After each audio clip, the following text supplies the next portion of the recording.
தமிழர்களின் number one choice Tamil matrimony. Mister Gold கடலை எண்ணெய் தான் வாங்குறேன். ஏன் தெரியுமா? சாதாரண ஆயிலை விட சமையல் டேஸ்டாவும் இருக்கும், ஹெல்தியாவும் இருக்கும். கடக லக்னம் அப்படின்னா கடக லக்னக்காரங்களினுடைய குணாதிசயங்கள் எப்படி இருக்கும் சார்? ரொம்ப அமைதியான ஆள், சாந்தமான ஆள், கெட்ட பழக்கம்னு எதுவுமே கிடையாது அப்படின்னு நம்ம ஒரு லிஸ்ட்டை வச்சுருப்போம், நல்லவங்கன்னு சொல்லிட்டு. அந்த லிஸ்ட் எல்லாமே கடக லக்னக்காரங்களுக்கு பொருந்தும். எப்படி வளைச்சாலும் எவ்வளோ அடித்தாலும் தாங்குறான் அவன் அப்படின்னு ஒரு கேட்டகரி இருப்பாங்க. இப்படி அடிச்சுதான் சார் கடகராசி வந்து போயிருக்காங்க. அந்த மாதிரியான ஒரு லக்னம்னா அது கடக லக்னம் தான். ஏன்னா கடக லக்னத்தை பொறுத்த மட்டிலும் பார்த்தீங்கன்னாங்க, கடக லக்னக்காரங்களினுடைய பலம் பலவீனம்னு வகைப்படுத்தணும்னா அது என்னென்ன விஷயம்? இப்போ சொன்னால் அவங்களுடைய குணம் எல்லாமே பலவீனம். தப்புன்னு சொல்ல வேண்டிய இடத்துல இருந்தாலும் சொல்ல மாட்டாங்க. சரி விடுங்க, ஏதோ தெரியாமல், அதாவது சொல்லக்கூடாதுங்கிறது அவங்க எண்ணம் கிடையாது. அந்த கருணையின்பால் அதை ஸ்கிப் பண்ணிட்டு போயிடுவாங்க. அதனால் சில பேரின் பார்வையில் இவங்க நல்லவங்களாக தெரியலாம், ஆனால் பல பேரின் பார்வையில் இவங்க ஏமாந்தவங்க.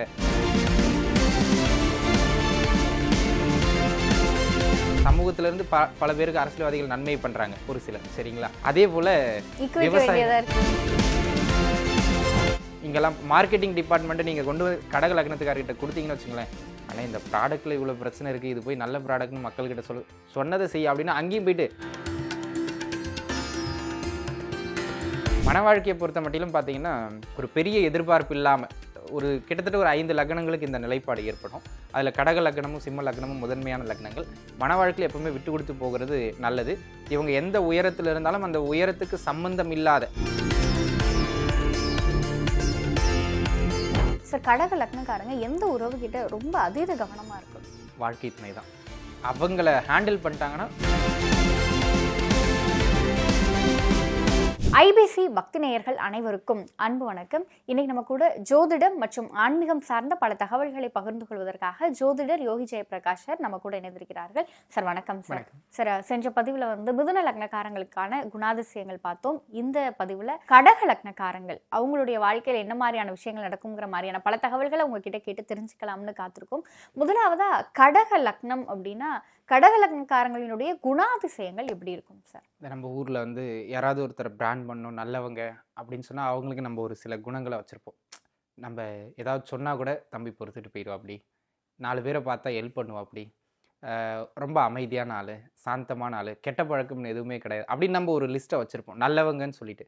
அந்த லிஸ்ட் எல்லாமே கடக லக்னக்காரங்களுக்கு பொருந்தும், சரிங்களா? அதாவது பெரும்பாலும் வந்து பார்த்திங்கன்னா ஜோதிடர்கள் இல்லை ஜோதிடம் சம்மந்தப்பட்ட விஷயம் தெரிஞ்சவங்க ஒரு பொண்ணை அவங்க வீட்டில் கல்யாணம் பண்ணி எடுக்க போகிறாங்க அப்படின்னா மேக்ஸிமம் கடக ராசி இல்லை கடக லக்னம் இல்லை கடகத்தில் சுப கிரகங்கள் இருக்கிற மாதிரியான பெண்களாக பார்த்து தான் அவங்க குடும்பத்துக்கு சூஸ் பண்ணுவாங்க. ஏன்னா எப்படி வளைச்சாலும் எவ்வளோ அடித்தாலும் தாங்குறான் அவன் அப்படின்னு ஒரு கேட்டகரி இருப்பாங்க. இப்படி அடிச்சுதான் சார் கடகராசி வந்து போயிருக்காங்க. அந்த மாதிரியான ஒரு லக்னம்னா அது கடக லக்னம் தான். ஏன்னா கடக லக்னத்தை பொறுத்த மட்டிலும் பார்த்தீங்கன்னாங்க அவங்க பக்கம் தப்பே இருக்காது. நீங்கள் நின்று கேள்வி கேட்டிங்களும் உங்களுக்கு பதில் சொல்லுவாங்க.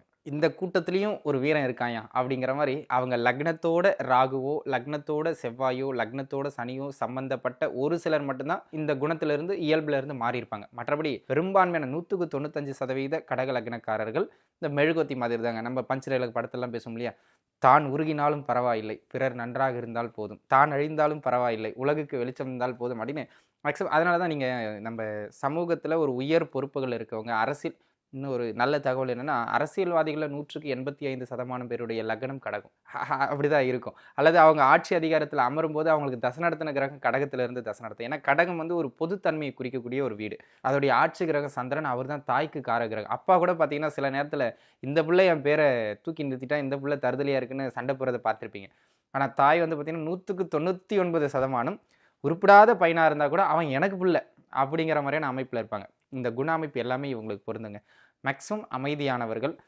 இதில் பிறக்கின்றவங்கலாம் வந்து பார்த்திங்கன்னா மேக்ஸிமம் கடகம் கெடாத வரைக்கும் அவங்க குல ஆச்சாரம் குடும்ப விஷயங்கள் எல்லாத்தையும் அப்படி தூக்கி ஒருத்தர் நிறுத்துறான் அப்படின்னு சொன்னால் இவங்க நிறுத்திடுவாங்க, சரிங்களா? அந்த மாதிரி ஒரு நல்லவர்கள், வல்லவர்கள் சொல்ல முடியாது, நல்லவர்கள், சரிங்களா? சார், பொதுவாக இந்த கடக லக்னம் அப்படிங்கும் பொழுது இந்த கடக லக்னக்காரங்களினுடைய பலம் பலவீனம்னு வகைப்படுத்தணும்னா அது என்னென்ன விஷயம்? இப்போ சொன்னால் அவங்களுடைய குணம் எல்லாமே பலவீனம். அந்த குணம் தான் அவங்களுக்கு பலம், அதே குணம் தான் அவங்களுக்கு பலவீனம். அதாவது இப்போ என்னுடைய பார்வையில் நான் ஒருத்தர் பார்க்குறேன், அமைதியாக இருக்கார் அப்படிங்கிறது நான் ஒரு பலமாக பார்க்குறேன். அவர்கிட்ட ஏதேனும் ஒரு வேலை ஆகணும், ஆனால் அவர் அதை செய்யணுங்கிற அவசியமே இருக்காது. ஆனால் அவர்கிட்ட 2 முறை அழுத்தி சொன்னாங்கன்னா அவர் செய்வார். ஏன்னா அவர் எதிர்த்து பேசணுங்கிற எண்ணம் இருக்காது. சரி போயிட்டு போகிறார் அப்படின்னு செஞ்சுருவாங்க. இது குடும்பத்தில் வந்து கடக லக்னத்தில் பிறந்த பெண்கள் இருக்காங்கன்னு வச்சுங்களேன். ஒரு வீட்டில் ஒரு 3 மருமகள் இருக்காங்க. 3 பேருமே ஷேர் பண்ணி தான் வேலை செய்யணும். கடக லக்னக்காரங்க மேபி அவங்க மூத்த மருமகளாக இருந்தாலும் கூட தன் அதிகாரத்தை இழந்து நிறைய வேலையை அவங்க இழுத்து போட்டு செய்வாங்க. அது என்ன சொல்ல வரேன்னா, கொஞ்சம் இளிச்சவாயத்தன்மையாக இருப்பாங்க. அதுவே அவங்களுடைய மிகப்பெரிய நெகட்டிவாக இருக்கும். ஏன்னா எழுத்து பேசுறது நமக்கு எதுங்க இந்த ஏதோ ஒரு படத்தில் டைலாக் வரும் இல்லையா, இந்த இருக்கிற இடம் தெரியாமல் இருந்துட்டு இருக்கணுங்க அப்படிங்கிற மாதிரி. அதனால் தனக்கு நடக்கிற அநியாயங்களை கூட பெரும்பாலும் இவங்க வந்து வெளியில் சொல்லிக்க மாட்டாங்க. தான் சாப்பிட்லனாலும் இருக்கிறத கொடுத்துருவாங்க. இது என்னன்னா, தான தர்மம் செய்யலாம், நான் இல்லைன்னு சொல்லலை, அது நல்லது. அது இறைவனுக்கு நெருக்கமாக நம்மளை கொண்டு போகும். தான் வயிறு பசியாக இருந்து அடுத்தவங்களுக்கு சாப்பாடு போடணுங்கிற கட்டாயம் அப்படி கிடையாது. ஆனால் இவங்க அப்படி பண்ணுவாங்க. அது இவங்களுடைய இடத்துல சில நேரங்களில் அது நெகட்டிவாக போயிடும். சரிங்களா, தப்புன்னு சொல்ல வேண்டிய இடத்துல இருந்தாலும் சொல்ல மாட்டாங்க. சரி விடுங்க, ஏதோ தெரியாமல், அதாவது சொல்லக்கூடாதுங்கிறது அவங்க எண்ணம் கிடையாது. அந்த கருணையின்பால் அதை ஸ்கிப் பண்ணிட்டு போயிடுவாங்க. அதனால் சில பேரின் பார்வையில் இவங்க நல்லவங்களாக தெரியலாம், ஆனால் பல பேரின் பார்வையில் இவங்க ஏமாந்தவங்க அப்படிங்கிற ஒரு பார்வையோடு இருப்பாங்க. ஸோ அதுதான் ஒரே குணம் தான். ஒரு பக்கம் அது நல்லதாக இருக்குது, இன்னொரு பக்கம் அது நெகட்டிவாக இருக்குது. அது உலக வழக்கம், நம்ம ஒன்றும் சொல்கிறதுக்கு இல்லை. ஸோ பொதுவாக இந்த கடக லக்னக்காரங்க அவங்களுடைய வாழ்க்கையில் இந்த தொழிலை தொட்டாங்க அப்படின்னா கண்டிப்பாக அவங்களுக்கு வெற்றி தான் அப்படின்னு சொல்லணும். அப்படின்னா அவங்களுடைய வாழ்க்கையின் அதிர்ஷ்டம் தருகின்ற தொழில்கள் அப்படின்னா அது என்னென்ன தொழில்கள்? ஊருக்கு உழைக்கிற எந்த தொழிலும் இவங்க செய்யலாம். அரசியல்வாதி, சமூக ஆர்வலர்கள், அதே போல் பார்த்திங்கன்னா அரசாங்கம்னு போயிட்டிங்கன்னா உயர் பொறுப்புகளில் இந்த க்ரீன் பெனில் சைன் பண்ணுறவங்கள மேக்ஸிமம், அதாவது மற்ற லக்னக்காரங்களுக்கு கிடையாதுன்னா அப்படிலாம் வரிஞ்சிக்கிட்டு சண்டைக்கு வந்துடக்கூடாது. மேக்ஸிமம் ஆட்கள் இந்த கடக லக்னத்தில் தான் இருப்பாங்க. நல்ல நிர்வாகிகள், இப்போ தான் சொன்னீங்க விட்டு கொடுத்து போயிடுவாங்க அப்படி போயிடுவாங்க. ஆனால் 10ஆம் இடம் செவ்வாயின் வீடு, சூரியன் உச்சம் பெறுகிற வீடு. வேலைன்னு வந்துட்டு நான் வெள்ளைக்காரங்கிற மாதிரி குடும்பத்தில் அவங்க விட்டு கொடுத்து போயிடுவாங்க. உறவுகள்கிட்ட தோத்து போகிற இவங்க நிர்வாகம்னு வரும்போது தலை சிறந்த நிர்வாகிகள். சரிங்களா, அந்த மாதிரி அரசியல், அரசாங்கம், அரசு பதவிகள் இது சார்ந்து பொது நிறுவனங்கள், தொண்டு நிறுவனங்கள், இந்த சேவை பண்ணுறதுக்கான ட்ரஸ்ட்லாம் ஆரம்பித்து நிறைய பேர் பண்ணுவாங்க. இந்த இடங்கள், மத்திய அரசு பணிகள், இது எல்லாவற்றுக்குமே இவங்க ரொம்ப தகுதியான ஆட்கள். வியாபாரம்னு வரும்போது பார்த்திங்கன்னா நீர் சம்மந்தப்பட்ட, உணவுப் பொருட்கள் சம்மந்தப்பட்ட ஹோட்டல் பிஸ்னஸ்ஸு, காய்கறி வியாபாரம், பழ வியாபாரம், பூ வியாபாரம், இதெல்லாம் சின்ன சின்ன லெவலில் இருக்கிறவங்க இதெல்லாம் வியாபாரம் பண்ணுவாங்க. அதாவது இவங்க பார்த்தீங்கன்னா எப்போவுமே நேரடி மக்கள் தொடர்பில் இருக்கிற அத்தனை வேலையும் இவங்களுக்கு பொருந்தும். இதிலெல்லாம் நல்லாவும் வருவாங்க. விவசாயத்தில் ஒருத்தர் ஜெயிக்கணும்னா கடகம் வலுக்கணும். சரிங்களா, அல்லது கடக லக்னத்தில் பாருங்க, சமூகத்திலிருந்து பல பேருக்கு அரசியல்வாதிகள் நன்மை பண்ணுறாங்க ஒரு சிலர். சரிங்களா, அதே போல் விவசாயம், ஆமாம், ஒரு சிலர் வந்து பார்த்தீங்க அப்படின்னு சொன்னால் விவசாயம் பண்ணி ஊருக்கே சோறு போடுறாங்க. ஆக மொத்தத்தில் இவங்க தன் உழைப்பை பிறருக்கு சமர்ப்பிக்கிற எந்த வேலையும் செய்யலாம், நல்லா வரும். சரி, இப்போ கடக லக்னத்துக்கு உகந்த தொழில்கள் சொல்லிட்டீங்க. இந்தந்த தொழில்கள் உங்களுக்கு வேணவே வேணாம், கொஞ்சம் கவனமாக இருங்க, தொற்றாதீங்க இந்த தொழில்களை எல்லாம் அப்படின்னு சொல்லணும்னா அது கடகத்துக்கு என்ன தொழில்கள்? லாஜிக் புரியுதா பாருங்க. இது தப்புன்னு தெரியும், ஆனால் நம்ம பேச்சு திறமையால் அவனை நம்ப வச்சு அதை கொண்டு போய் அவங்ககிட்ட சேர்த்துடணும் அப்படின்ற எந்த தொழிலும் இவங்க பண்ணுறதுக்கு செட் ஆகாது. ஏன்னா இவங்க முகமே காட்டி கொடுத்துரும். சரிங்களா, இப்போ உதாரணத்துக்கு பார்த்தீங்கன்னா ஒரு கலெக்ஷன் ஏஜென்சி இருக்குன்னு வச்சுங்களேன், இவரை கொண்டு போயிட்டு கலெக்ட் பண்ணிட்டு வரதுக்கு அனுப்புனாருன்னா ஒரு படத்தில் அண்ணன் கார்த்தி போவரில் காசை வாங்கிட்டு வரான்னா குழந்தை அழுதுன்னு சொல்லி மிட்டாயை வாங்கி கொடுத்துட்டு வந்துட்டு இருப்பார். அந்த மாதிரியான ஒரு ஆட்கள். ஸோ இந்த அதிகாரம் செலுத்தி உருட்டி மிரட்டி ஒரு தொழில் செய்கிறாங்க. இந்த கட்ட பஞ்சாயத்து பண்ணுறது, ஊரில் வந்து பெரிய மனுஷன் சொல்லிக்கிட்டு உட்காந்துக்கிட்டு அடுத்து தவறான விஷயங்களுக்காக சிலர் பஞ்சாயத்து பண்ணுவாங்க. அந்த மாதிரியான விஷயங்கள் இதெல்லாம் கொஞ்சம் இவங்களுக்கு செட் ஆகி வராதுங்க. அதே போல் இந்த ஷேர் மார்க்கெட்டு ஒன்றை போட்டு அதாவது தன் சுயநலத்தை அதிகமாக விரும்புகிற எந்த தொழிலும் இவங்களுக்கு அன்ஃபிட். அதில் வந்து அடுத்தவங்களை ஏமாற்ற மாட்டேன், நீதியாக இருப்பேன், நேர்மையாக இருப்பேன்னு சொல்லிட்டு கடைசியில் அதே இடத்துல உட்காந்துக்கிட்டு இருப்பாங்க, வளரவே மாட்டாங்க. சரிங்களா, ஸோ இவங்க ஷேர் மார்க்கெட் பக்கம், கன்சல்டேஷன் பக்கம், இங்கெல்லாம் மார்க்கெட்டிங் டிபார்ட்மெண்ட்டு நீங்கள் கொண்டு கடக லக்னத்துக்காரர்கிட்ட கொடுத்தீங்கன்னு வச்சுங்களேன், ஆனால் இந்த ப்ராடக்ட்டில் இவ்வளோ பிரச்சனை இருக்குது, இது போய் நல்ல ப்ராடக்ட்னு மக்கள்கிட்ட சொன்னதை செய்ய அப்படின்னா அங்கேயும் போயிட்டு இப்படி இருக்குது நீங்கள் வேணா வாங்கிக்கோங்க அப்படின்னு சொன்னால் எவன் வாங்குவான்? சரிங்களா, அந்த மாதிரியான அமைப்புகளை உளறிடுவாங்க உண்மைகளை. அதனால் இந்த மாதிரியான ஃபீல்டெல்லாம் இவங்களுக்கு செட் ஆகி வராது. சரிங்களா, அந்த பக்கம் போய் மானங்கிட்டு வர்றதுக்கு போகாமல் அமைதியாக இருந்துடலாம். பொதுவாக இந்த கடக ராசி கடக லக்னக்காரங்கள்னால ஊருக்கே பயன் இருக்குது. ஆனால் இந்த கடக லக்னக்காரங்களுக்கு அவங்களுடைய குடும்பத்தினர், சொந்த பந்தம், அதுக்கப்புறம் வந்து அவங்களுடைய கூட வேலை செய்கிறவங்க, அவங்களுடைய நண்பர்கள் அப்படின்னு சொல்லி அந்த அக்கம் பக்கத்தினரோடலாம் வந்து நல்லா பழகி அவங்களால ஒரு சில நன்மைகள்லாம் வரணும் அப்படின்னு சொல்லி சொன்னால் அதுக்கு கடக லக்னம் என்ன பண்ணணும்? நீங்கள் எதுவுமே பண்ண வேண்டாம். உங்களுடைய இயல்பில் நீங்கள் இருந்தீங்கனாலே நிறைய பேர் ஹெல்ப் பண்ணுவாங்க. ஆனால் இதில் விஷயம் என்னென்னா, இவங்க வந்து ஓ பாசிட்டிவ் மாதிரி, இவங்க யாருக்கு வேணாலும் கொடுக்கலாம், ஆனால் இவங்களுக்கு தான் யாரும் கொடுக்க முடியாது. அந்த மாதிரியான அமைப்புகளை வேற மாதிரியான ஒரு உதாரணம். அதனால் இவங்க கடக லக்னக்காரங்களுடைய இயல்பே இதுதான். சரிங்களா, ஒரு நன்மையை செய்கின்ற ஒரு உறவு அப்படின்னு சொல்லி நீங்கள் கேட்டீங்கன்னா தாயார் உறவு. சரிங்களா, ஆனால் தாயாரோட இவங்களுக்கு அப்பப்போ முட்டிக்கிடும், அது வேறு விஷயம். ஆனாலும் தாயார் உறவு தான் இவங்க கடைசி வரைக்கும் இவங்களுடைய நலனில் ஒரு ஒரு கவனம் செலுத்திக்கிட்டே இருப்பாங்க.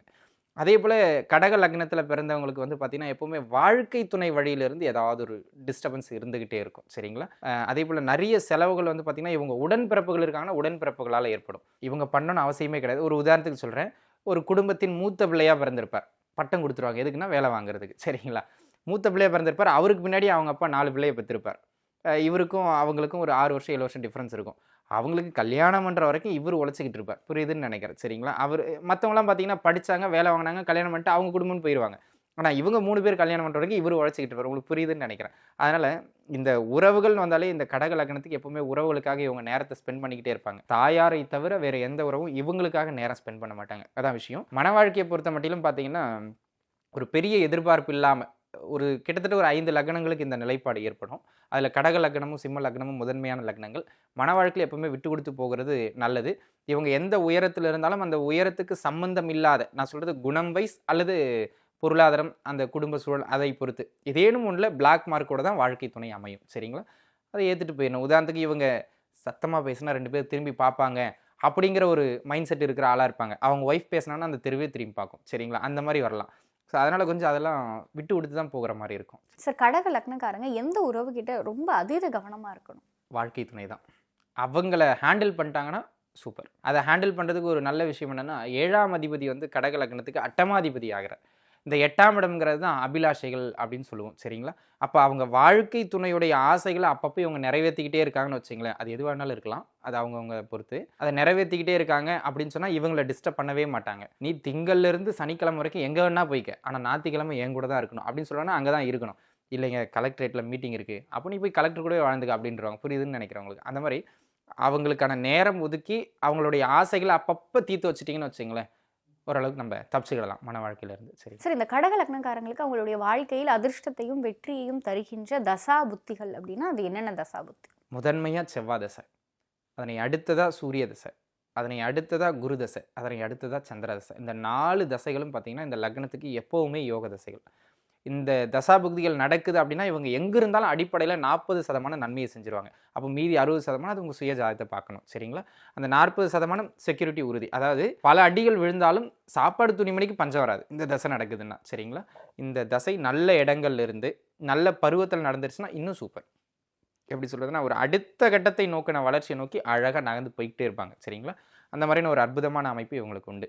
இப்போ இதில் ஒருவர் தசாநாதன், ஒருவர் புக்திநாதன். இப்போ பாருங்கள், குரு, சூரியன், சந்திரன், செவ்வாய், இந்த 4 பேரில் ஒருவர் தசை நடத்துகிறார், இன்னொருவர் புக்தி நடத்துகிறாருன்னா அந்த காலகட்டம்லாம் இவங்களுக்கு கோல்டன் பீரியட். பொது வாழ்க்கையில் இருக்கிற ஒருவருக்கு இந்த தசை அப்படியே வருஷ கட்டி வருதுன்னு வச்சுங்களேன். சூரிய தசை, சூரியன் எடுத்து சந்திர தசை, சந்திரனை எடுத்து செவ்வாய் தசை, இந்த 3 தசைகள் அப்படியே ஒன்றின் பின் ஒன்றாக வரும். கிட்டத்தட்ட பார்த்தீங்கன்னா இதுவே ஒரு 23 வருடங்களுக்கு பக்கம் வந்துடும். அப்போ ஒரு நல்ல பொசிஷனில் இருக்கிறவருக்கு இந்த தசை வந்துருச்சுன்னா கிளர்க்காக போய் ஜாயின் பண்ணவர் அந்த நிறுவனத்தில் மேனேஜராக வந்துடுவார். அந்த மாதிரியான ஒரு உயரத்துக்கு நல்லபடியாக வந்துடுவாங்க. ஸோ இதெல்லாம் கோல்டன் பீரியட். ஆனால் என்ன ஒன்று, நம்ம மேம்போக்காக இந்த தசைகள் நடந்தால் நல்லதுன்னு சொல்கிறோம். ஆனால் அவங்க ஜாதகத்தின் அடிப்படையில், ஏன்னா கடக லக்னக்காரங்க எல்லாருமே நல்லா வாழ்ந்துருவாங்க அப்படின்னா கடக லக்னத்தில் பிறந்த 1 கோடி பேர் நல்லா வாழணும். அதில் 50 லட்சம் பேர் இன்றைக்கா நாளைக்கான்னு இழுத்துட்டு கிடப்பாங்க. அப்போ காரணம் அவங்க சுய ஜாதகம் கர்மா ரொம்ப டாமினன்ட். அப்போ அதையும் பார்த்துக்கிடணும். பொதுப்பலன் அடிப்படையில் இந்த தசைகள் இவங்களுக்கு உண்மையிலேயே சிறப்பை தரும். சரி, இப்போ இந்த கடக லக்னக்காரங்களுக்கு வந்து அந்த அளவுக்கு இல்லை, இருந்தாலும் இந்த தசா வரும்போதெல்லாம் கவனமாக தான் நீங்கள் இருக்கணும் அப்படின்னு சொல்லி வழிகாட்டுறதா இருந்தால் அது என்னென்ன தசா புத்திகள் சார்? அந்த அளவுக்கு இல்லை, ரொம்பவே கவனமாக இருக்க வேண்டிய தசைங்கிறது சனி புதன் தசைகள் தான். இந்த 2 தசைகளும் நடக்குது அப்படின்னு வச்சுக்கோங்களேன். குறிப்பாக சனி தசை குடும்பம், அவமானம், இந்த மாதிரியான அமைப்புகளில் மன அழுத்தத்தை கொடுக்கும். புதன் தசை பொருளாதாரம், கையிலிருந்து திடீர் இழப்புகள். நீங்கள் கேள்விப்பட்டிருப்பீங்க, நல்லா வாழ்ந்த குடும்பம் இங்கே, அவங்க அப்பாலாம் பார்த்தீங்கன்னு வச்சுங்களேன் அப்படி இருந்தார், பாவம் இன்னைக்கு கஷ்டப்பட்டுக்கிட்டு இருக்காங்க அப்படின்னு நம்ம வாழ்ந்து கெட்ட குடும்பம் சில பிராண்ட் வச்சுருப்போம். இந்த தசைகள் நடக்குதுன்னா இதில் தான் பெரும்பாலும் கடக லக்னக்காரங்க. இப்போ ஒரு உதாரணத்துக்கு சொல்லணும்னு வச்சுங்களேன், ஒரு அரசியலில் ஒரு பெரிய உயரத்தில் இருப்பார், திடீர்னு அவரை டம்மி ஆக்கி ஒரு மாவட்ட செயலாளர் பதவி கூட கொடுக்காம டம்மியை உட்கார வச்சுருவாங்க. காரணம் இந்த தசைகளில் போய் மாட்டிக்கிடுவா அப்படி. சரிங்களா? ஒரு நல்ல உயரத்தில் இருப்பார், சீட்டே கொடுக்க மாட்டாங்க எலெக்ஷனில். அந்த மாதிரியான அமைப்புகளில் கடைசி வரைக்கும் ஒரு போராட்டகரமான வாழ்க்கை இந்த சனி புதன் தசைகள் தரும்.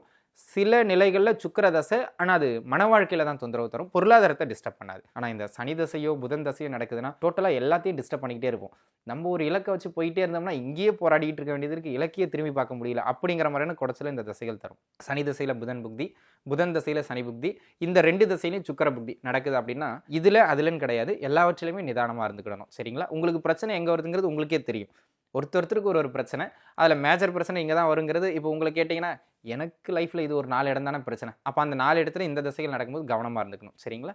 அதை பார்த்துக்கிட்டிங்க அப்படின்னா போதுமானது. அந்த டைமில் கொஞ்சம் பேராசைப்படாமல், கொஞ்சம் ஐயா புத்தர் மாதிரி இல்லைனாலும் கூட அவரோட ஆனந்தன் மாதிரியாவது கொஞ்சம் அமைதியாக இருந்துக்கிட்டோம்னா நல்லது. சரிங்களா? ஸோ பொதுவாக இந்த கடக லக்னத்தில் பிறந்தவங்க இந்தந்த ராசியிலலாம் பிறந்தீங்க அப்படின்னா ஜாக்பாட், இந்த ராசியிலலாம் பிறந்திருந்தீங்கன்னா கொஞ்சோண்டு கஷ்டம்தான் அப்படின்னு சொல்லணும் அப்படின்னா அது எந்தெந்த ராசினர் சார்? முதல்ல இவங்க மேஷ ராசியிலையோ அல்லது சிம்ம ராசியிலையோ அல்லது தனுசு ராசியிலையோ பிறந்துட்டாங்க, அதுவும் கேதுவின் நட்சத்திரத்திலேயோ அல்லது சுக்கரனோட நட்சத்திரத்திலேயோ பிறந்துட்டாங்கன்னா கண்டிப்பாக 20 வயசுக்கு அப்புறம் அப்படியே வருஷகட்டி சூரிய சந்திர செவ்வாய் தசைகள் நடந்துடும். ஸோ அப்போ இந்த 3 ராசிகளில் அவங்க பிறக்கிறது முதல் தர யோகம். அப்போ பருவத்தில் அந்த தசைகள் நடந்து இவங்க நான் என்ன சொன்ன மாதிரி 40% நன்மை செஞ்சுருவாங்க. மீதம் இருக்கிற 60% உங்கள் ஜாதகப்படி நல்ல இடத்துல இருக்காங்கன்னா எப்படி பிறந்தோம்னு ஐயா அப்துல் கலாம் சொன்னா நினைக்கிறேன். நம்ம பிறப்பு வந்து ஒரு நார்மலான ஒரு விஷயமா இருக்கலாம், ஆனால் நம்மளுடைய இறப்பு வந்து ஒரு சரித்திரமா இருக்கணுங்கிற மாதிரி ஒரு நல்ல உயரத்துக்கு நம்ம வந்துடலாம். அது அந்தந்த லெவலுக்கு ஏற்ற மாதிரின்னு வச்சுக்கிடுங்களேன். ஆனால் இவங்களே போயிட்டு தப்பி தவறி ஒரு மிதுன ராசியிலையோ அல்லது துலாம் ராசியிலையோ அல்லது கும்ப ராசியிலையோ பிறந்துட்டாங்கன்னா கண்டிப்பாக 30 வயசுக்கு பிறகு பங்காளிகள் தசையான சனி தசையும் புதன் தசையும் தான் நேருக்கு நேர் வரும். சரிங்களா?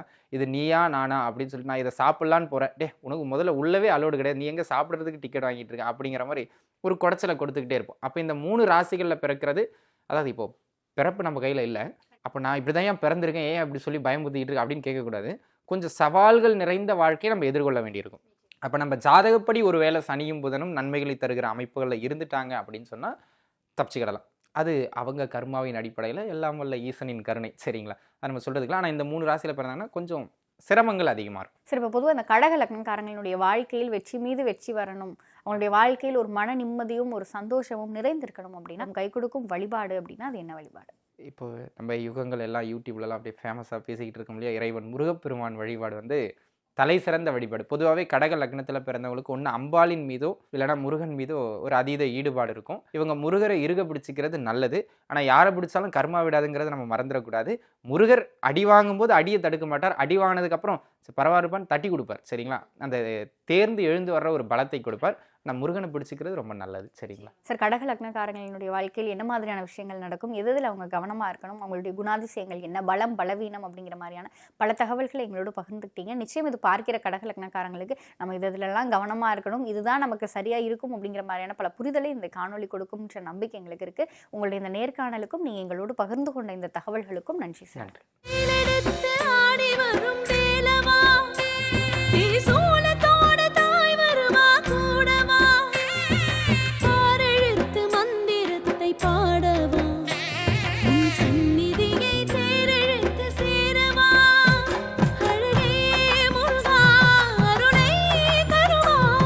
தமிழர்களின் number 1 choice Tamil matrimony. Mister Gold கடலை தான் வாங்குறேன். ஏன் தெரியுமா? சாதாரண ஆயிலை விட சமையல் டேஸ்டாவும் இருக்கும், ஹெல்தியாவும் இருக்கும்.